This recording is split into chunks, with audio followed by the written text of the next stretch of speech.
Hello, everybody. How are we today? Good afternoon, teacher. I'm fine. And how about you? Good. Pardon?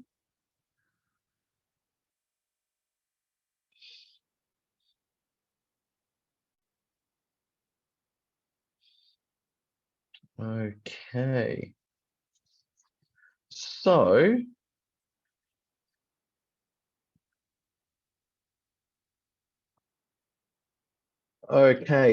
I have some homework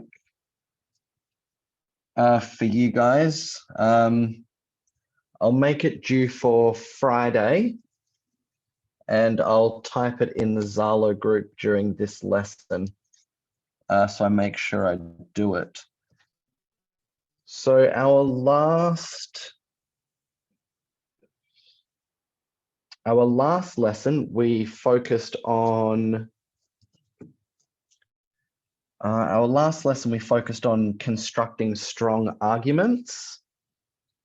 So today we want to look at a specific type, or we want to look at a specific part of that process, and we're going to be looking at using evidence.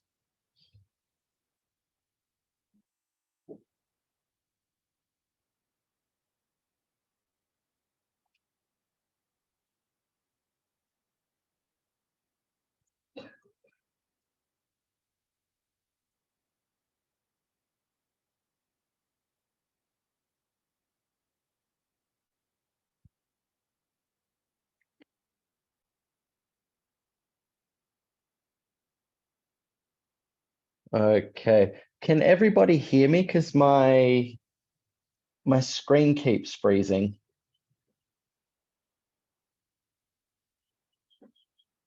Cool. Okay, so good. So I just want to go over with you constructing strong arguments, just a couple of minutes, and then we'll get into focusing on how to use evidence well. So,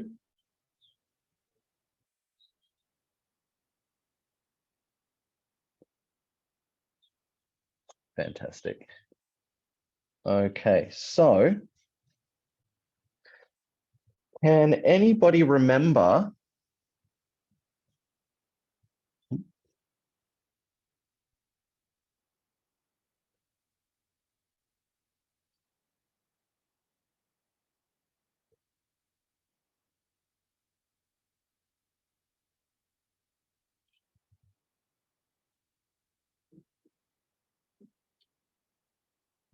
we had 4 parts of an argument, or 4 parts of a strong argument. Can anybody tell me what one of those points is?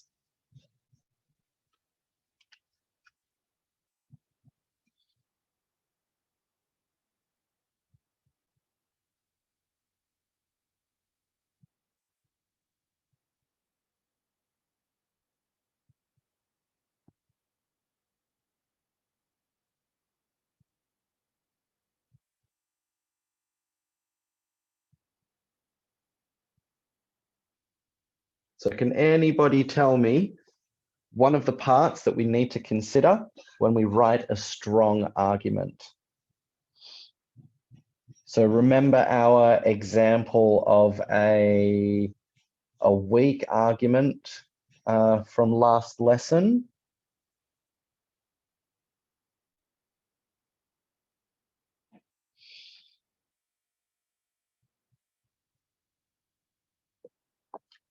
So first of all, example.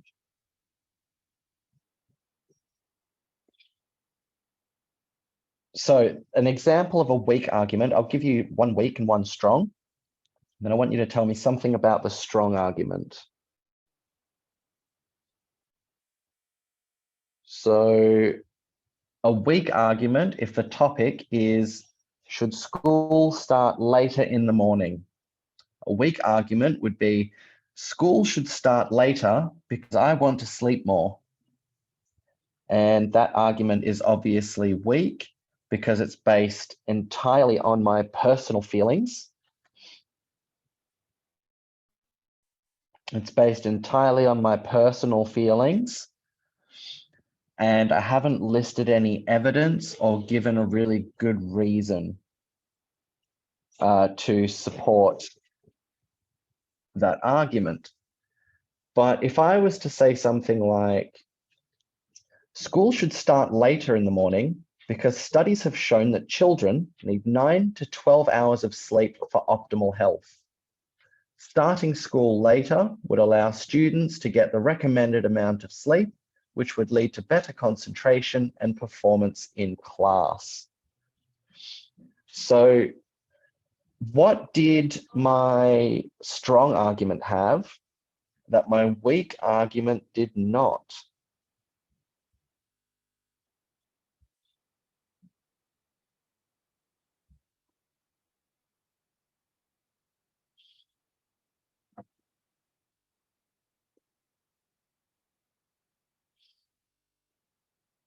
So what did my strong argument have that my weak argument did not?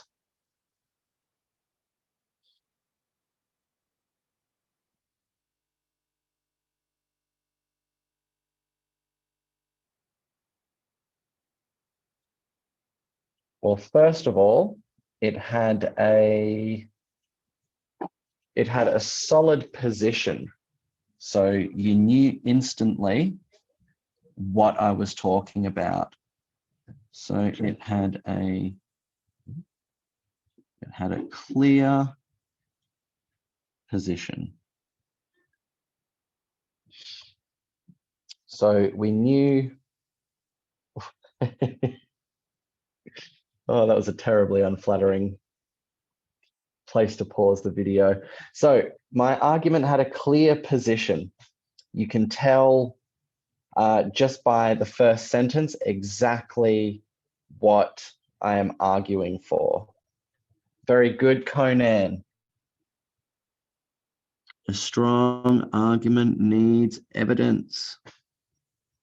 It needs good evidence, credible evidence, believable evidence. Very good. Can we think of something else that very good, Bo. It needs solid reasons. So it can't be selfish reasons, and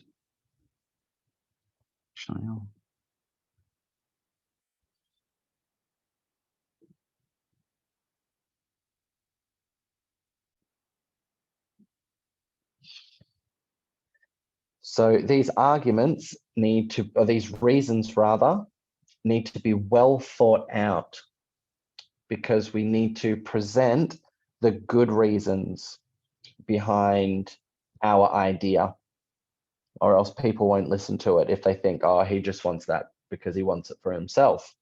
Nope, we need to convince them of the good reasons. Why do we want this? And finally, this one's more like a bonus point. Can you guys think of one more thing that a good argument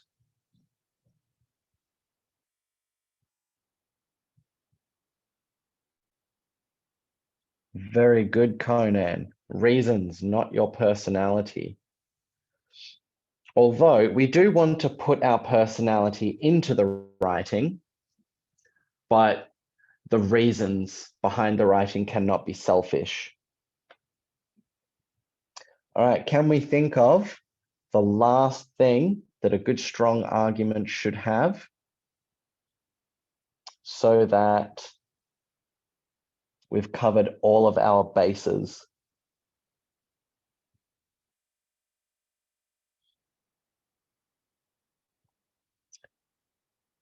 Not in this situation, but you're always, I'm just going to turn on a light, but all of your arguments should have, or all of your persuasive writing, sorry, should have a conclusion. But we're just talking about our arguments and the evidence today. So I'll fill this one in for us. So the important thing to consider are rebuttals. Can anybody remember what a rebuttal is? Someone tell me something about a rebuttal, please.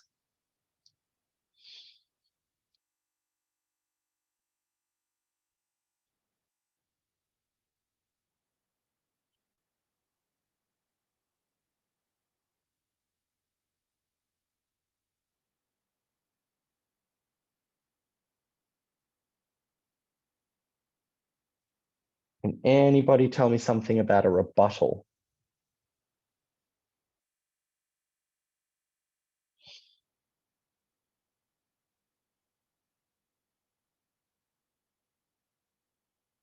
I'm hanging out on the walls now, sideways on the camera. So, yes, can anybody tell me something about a rebuttal?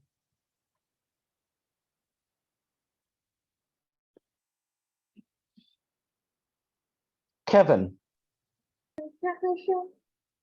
Rebuttal is a counter argument that when we set out the things that the opposing team say wrong, the rebuttal is our counter argument so that we will set and make the audience believe that the opposing team is wrong.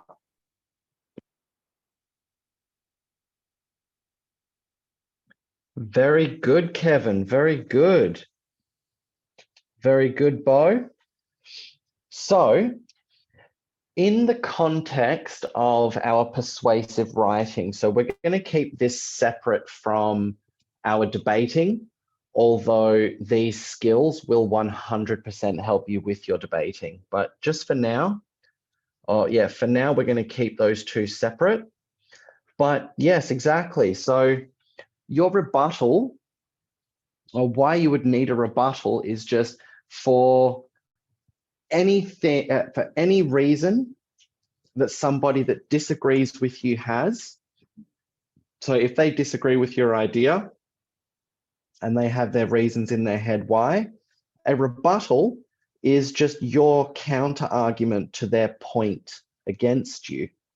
So if they're saying, oh no, this product is too expensive, your rebuttal would be, well, it's not too expensive and here's why. And then you would go on to tell them about all of the value that they're going to get from this product, all the things it can do, all the things it can help them with. And that is a rebuttal, just easing the doubts in your audience's mind. Very good, guys. Well done. So,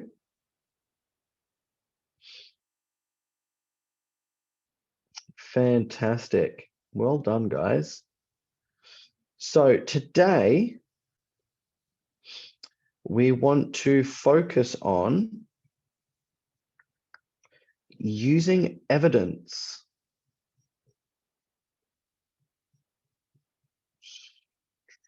Just bringing up my documents here.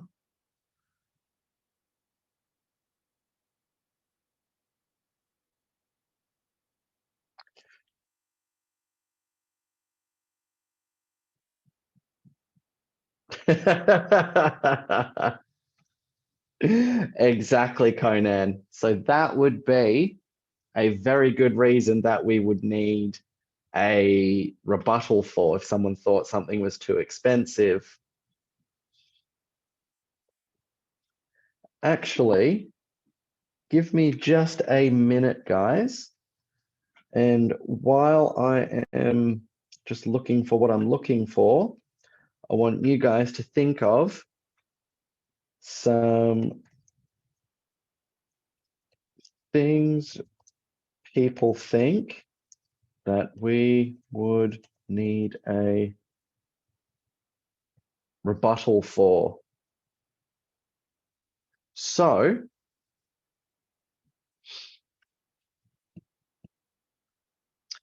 think about those things. I just need to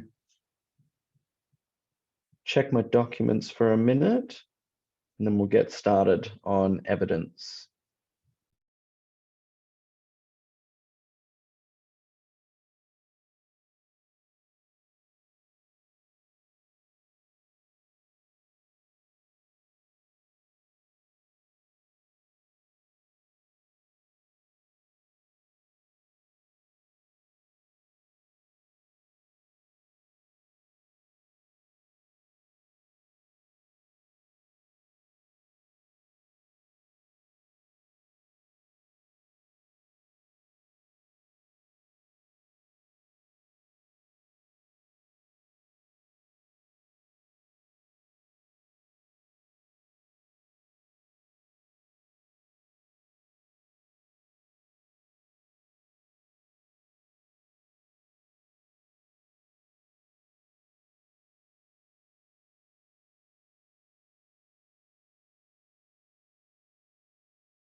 Yeah, I really don't know what happened there. Sorry about that, guys. Okay, so the first thing we want to do, back on track now, the first thing that we want to do is to understand the importance of using evidence in our persuasive writing. So evidence is, I would say, probably the most important part of your persuasive writing, because, oh God, I have to say this again, because remember that little thing called herd mentality. So, yeah.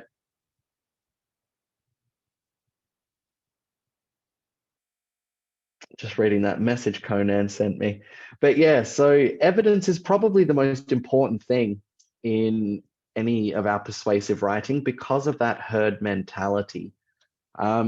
If it looks like other people want to do it, or it looks like other people know all about it, then we really want to know all about it because we don't want to be left out. So yeah, evidence is really important. And as well, it also supports your argument. It makes it stronger. Now, where's your evidence for that, Conan? I need evidence for that. Ah! So, basically put, without evidence, your argument is just an opinion, and it is less likely to persuade whoever's reading.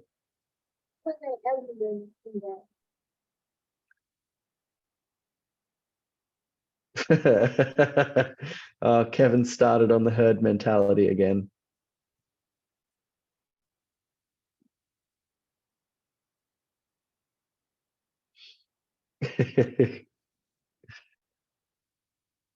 But yes, very good, Conan. If you were to make a chart, 99.999999999% wanted it to start later,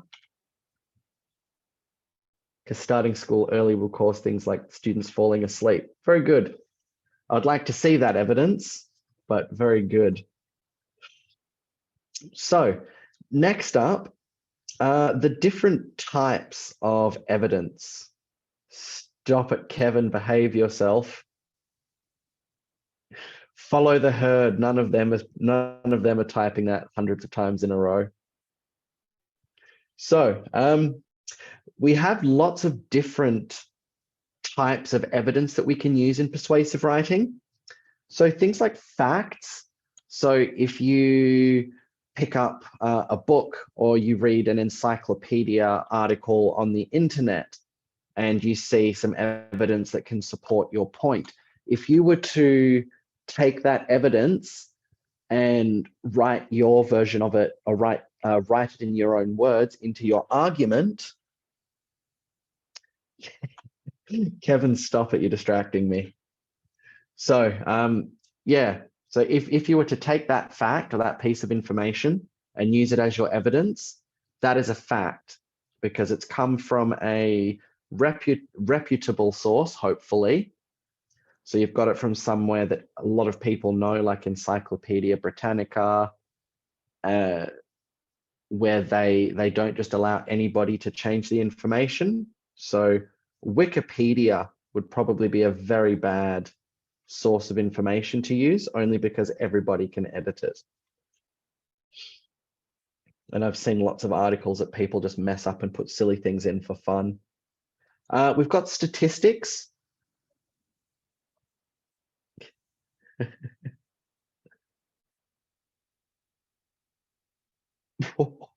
Conan, no jokes like that.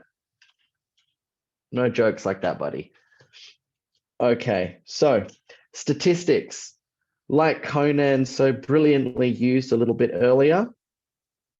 When you take a survey or you do a study where you have lots of people doing the same thing or trying to get the results from all doing the same activity. I'm trying to make Kevin laugh, so he will stop spamming.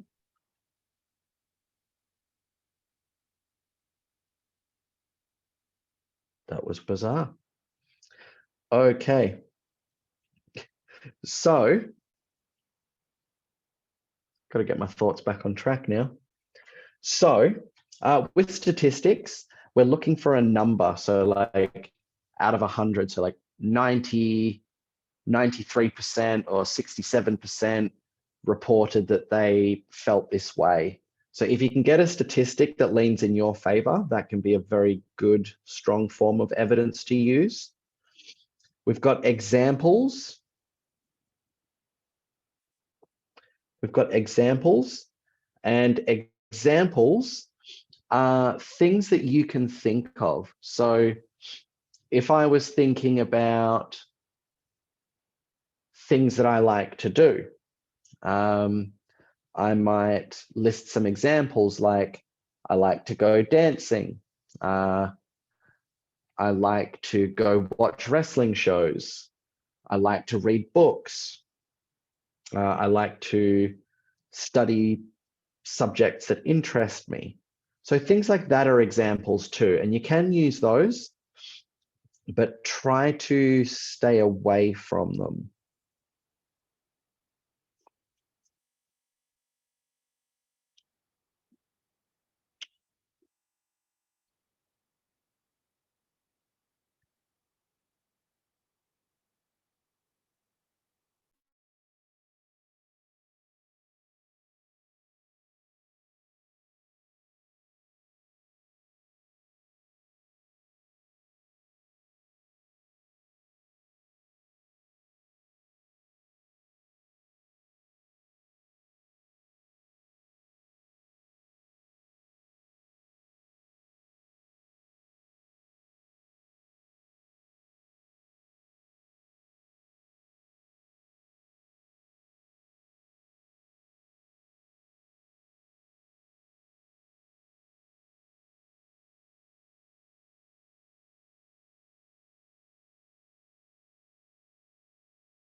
Sorry, our Wi-Fi keeps dropping in and out. I keep getting disconnected. So the last type of evidence that we were talking about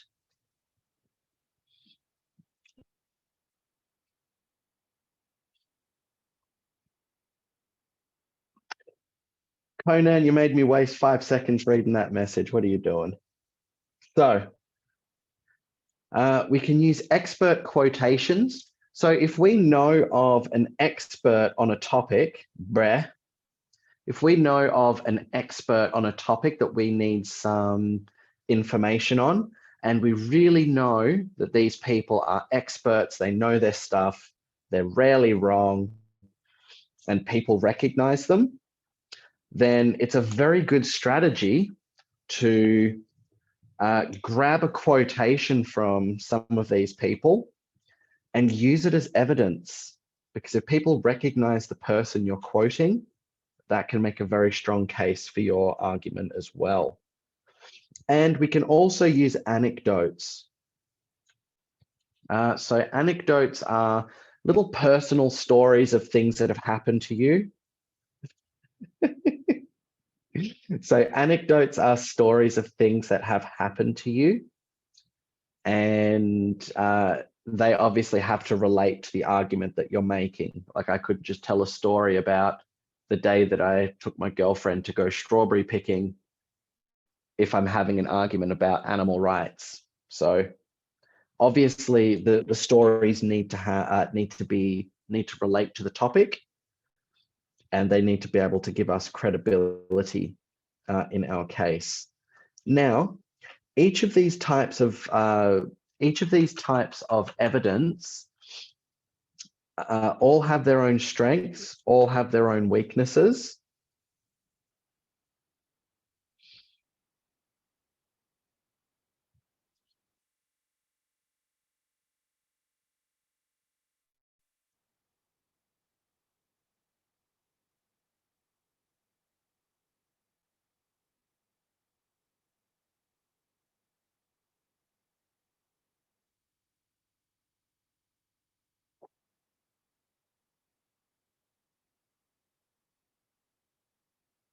Okay, cool. So, yeah, so each of these different types of evidence have their strengths and their weaknesses. So it's knowing when to use which type of evidence. Kevin, stop saying herd mentality. So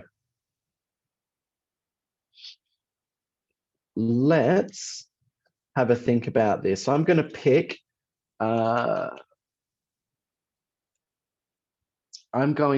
a type of evidence, and we are going to discuss when we think would be a good time to use it. First one, statistics. When might we need to use statistics?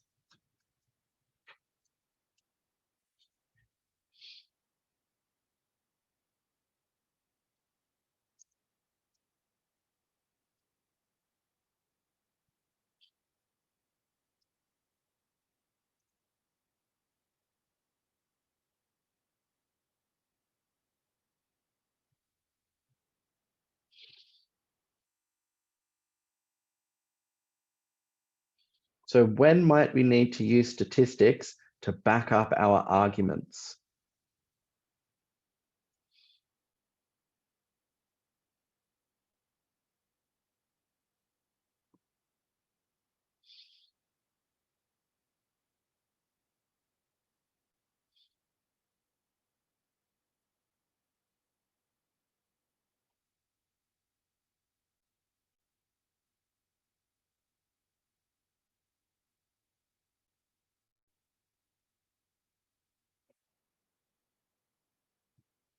Guys, when might we need to use statistics to back up our arguments?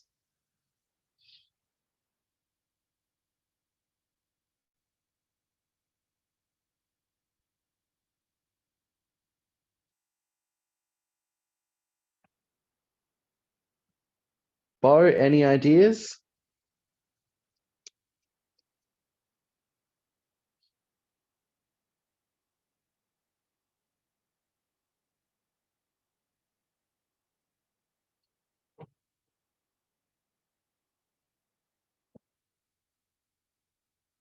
Very good. I'm almost tempted to ask where you found that. But normally,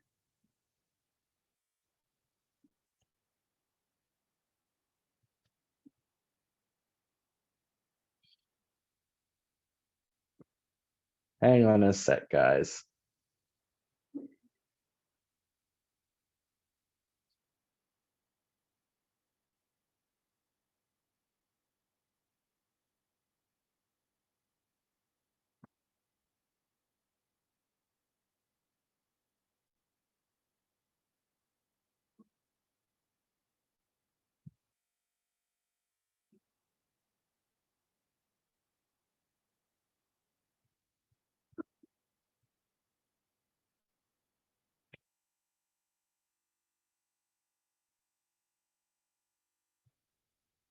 So we might need to use statistics when we need to prove our argument with numbers. So how many people are likely to do something, believe something? How many people has this had an effect on? So yeah, whenever we need to be able to say something like 5 out of every 6 people or 75%, that's when we need to use statistics.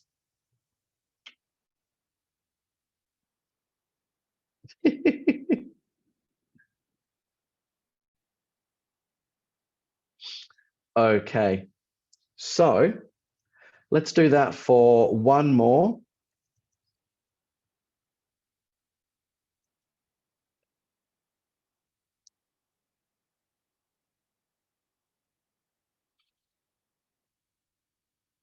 Facts.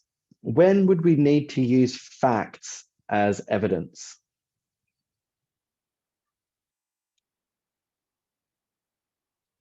So when would we need to use facts as evidence?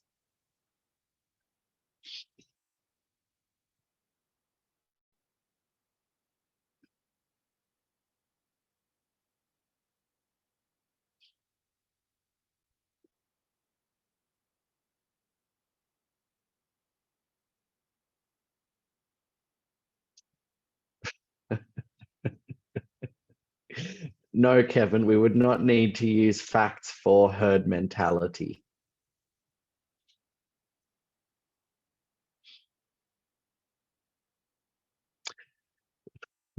We would need to use facts whenever we are trying to prove our point. So if I, for example, was arguing that, I don't know, grass is green, then I would need to be able to produce a fact that says that grass is green to help substantiate my argument, to help give it credibility, to help me make it believable for people.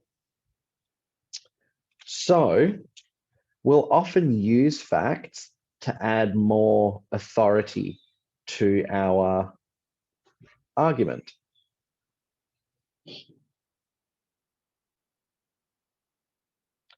So next, I know the network is really bad today, isn't it? I think I've been kicked out of this. I think I've been kicked out of this call like 2 or 3 times today. So we need to be able to analyze evidence. My goodness, Kevin, you need some new material. If you say the same thing too much, no one's going to react anymore.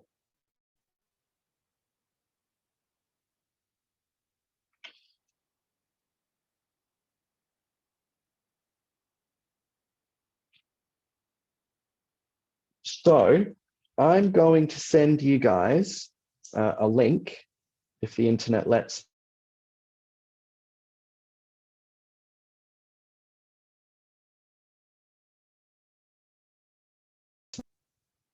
I don't want to go to jail.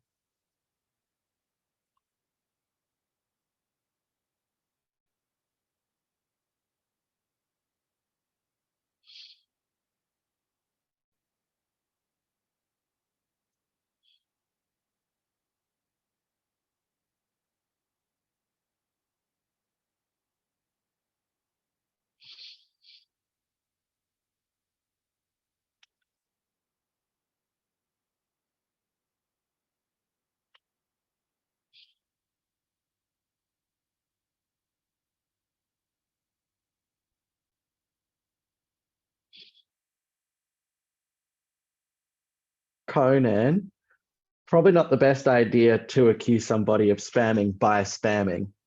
Just throwing it out there. Okay, so I'm going to send you guys a link for an article.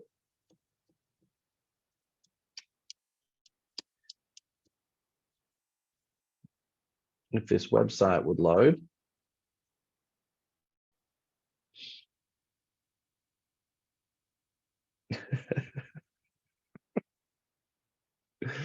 Oh, bless.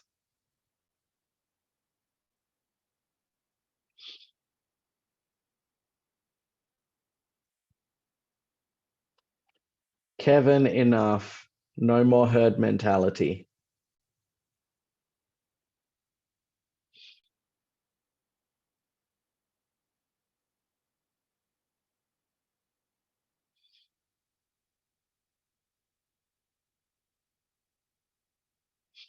Okay. I think I might actually be able to get this link sent to you guys before the end of lesson.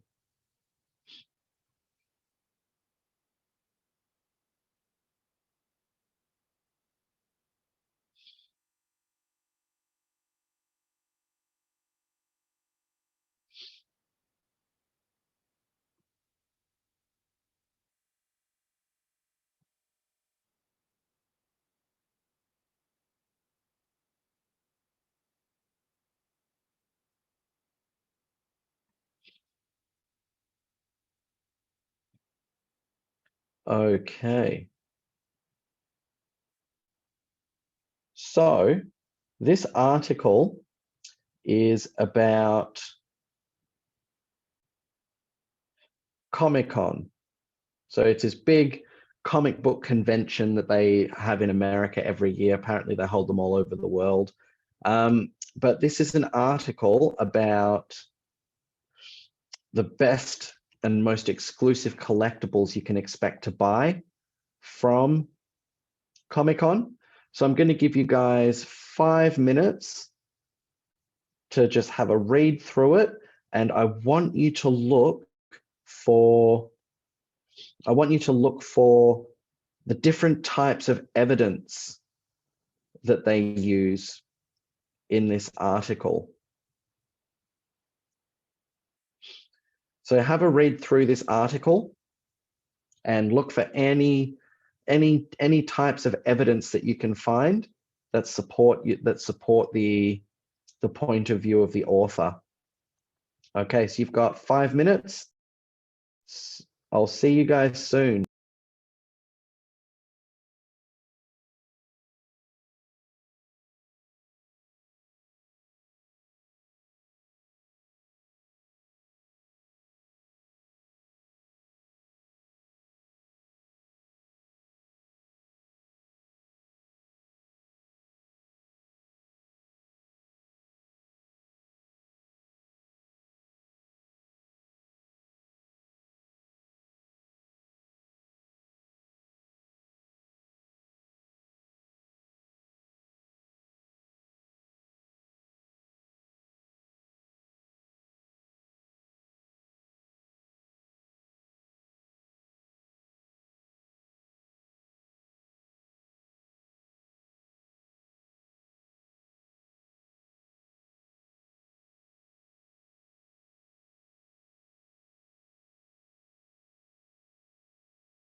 Okay, so we've had a bit of a read of the article. So can someone tell me of some of the evidence that they found in this article?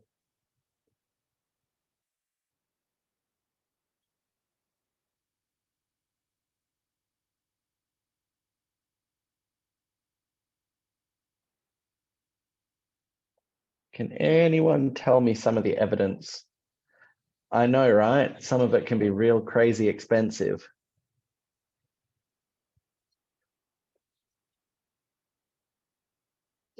But can anyone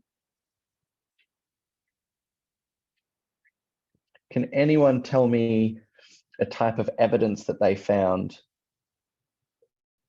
in that article? I'll give you guys one. I'm going to share my screen here.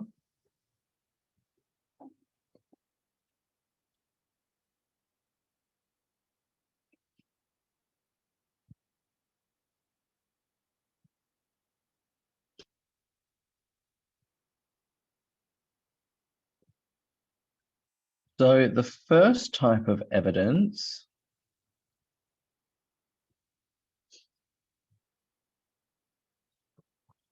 is this fact here. Let me change the color, make it a bit easier to see. Each year, companies reveal a ton of new figures, posters, and other goodies that you can only buy at Comic-Con, and this year's show is no exception. So that's a form of evidence because it's a fact that each year they release special comics, special figures and special posters and things that they only sell at Comic-Con. Now, if you're really interested in this sort of stuff, what's a sentence like that going to do to you? What's it going to make you want to do if you're really interested in this stuff? You're a big collector and you like all your figures and your comics and stuff. What's one of the first things you're going to do when you see a sentence like that?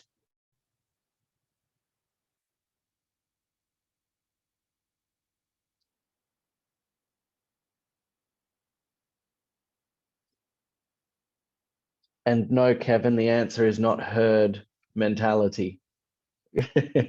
What's the answer?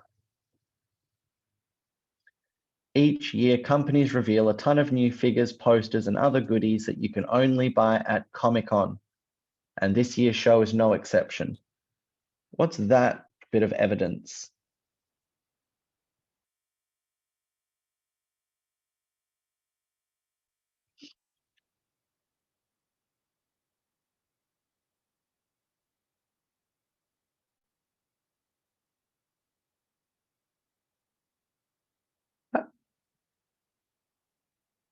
I remember that. How come Andrew's not in the class anymore?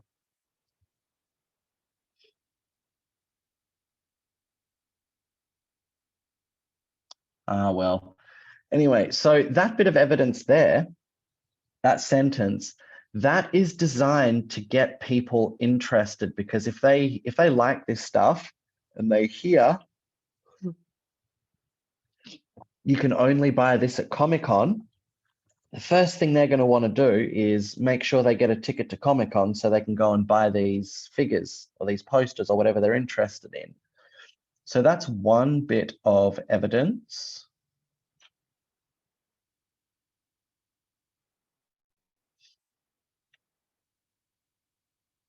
And even this next sentence here, this next part here, this is also evidence because it's telling us, it's giving us some of the examples of some of the things we'll be able to buy this year at Comic-Con.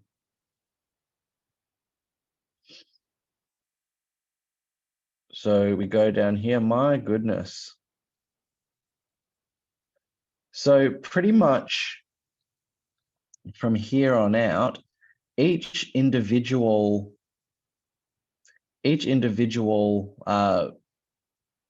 heading is now considered evidence as well, because it's all advertising. It's all evidence. It's all letting you know what you'll be able to buy. So this picture shows what the poster looks like. Down here, we have all of the information. So like how much it's going to cost, where can you buy it? And then it's got some more evidence here. It's giving examples. I know, right? I bet you didn't think I'd make it so easy. So, yeah, as we can see, this entire article is just one giant piece of persuasive writing. You know, Nightfall, 30th anniversary, gold label action figure. That's quite emotive language because it's the 30th anniversary. So they're celebrating something big, gold label action figure. It sounds big and it sounds fancy. So this is all just emotive language up here. Again, we've got the picture of the toy to try and sell it, try and get people excited about it, trying to persuade them to buy it. Here, price to be determined. They haven't worked that out yet, but more advertising because you know where you can buy the toy. And they've got a small paragraph here to try and sell the toy to you. So they've released a lot of Batman figures since they started this line a couple of years ago, but for our money. So this is the people writing the article. What's the word? They are agreeing that they like this toy, so they're giving you their position. The 90s style Batman Nightfall figure is the pick of the bunch. So very high praise indeed. This exclusive. So what I'm hearing you say, Kevin, is that you like these toys. So they also try and build up more emotive language here. This exclusive edition makes that figure even better with a new paint scheme that brings it even closer to the original Nightfall comics. So yeah, just this whole article is just one giant piece of advertising, one giant piece of, what do you call it? One giant piece of persuasive writing.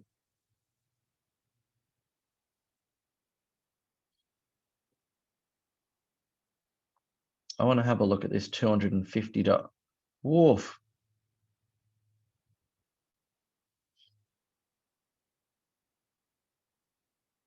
Hey, okay, so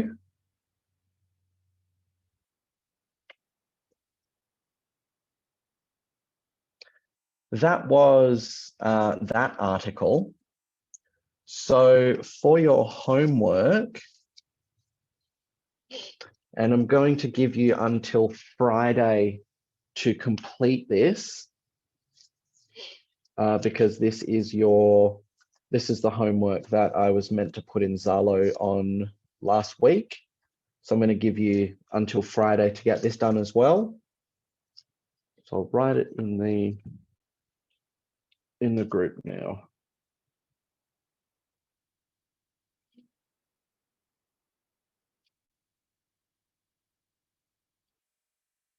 Homework debate.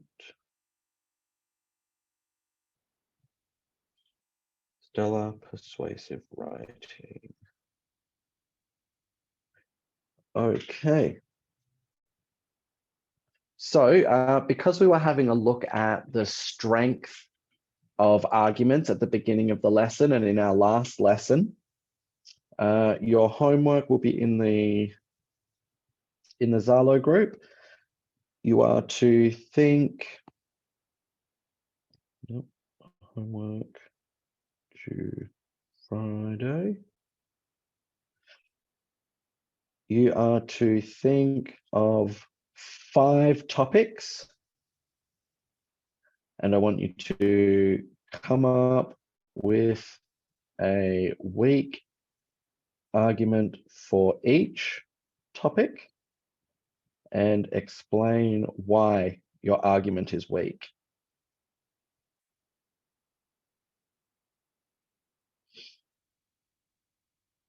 Then I want you to come up with 5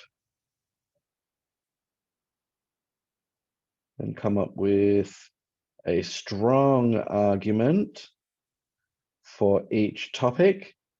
And I want you to explain why you've made a strong argument in this case.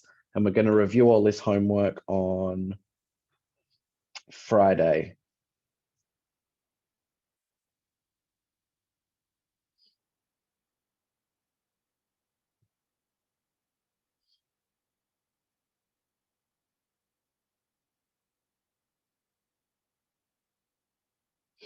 Okay, so good job today, guys.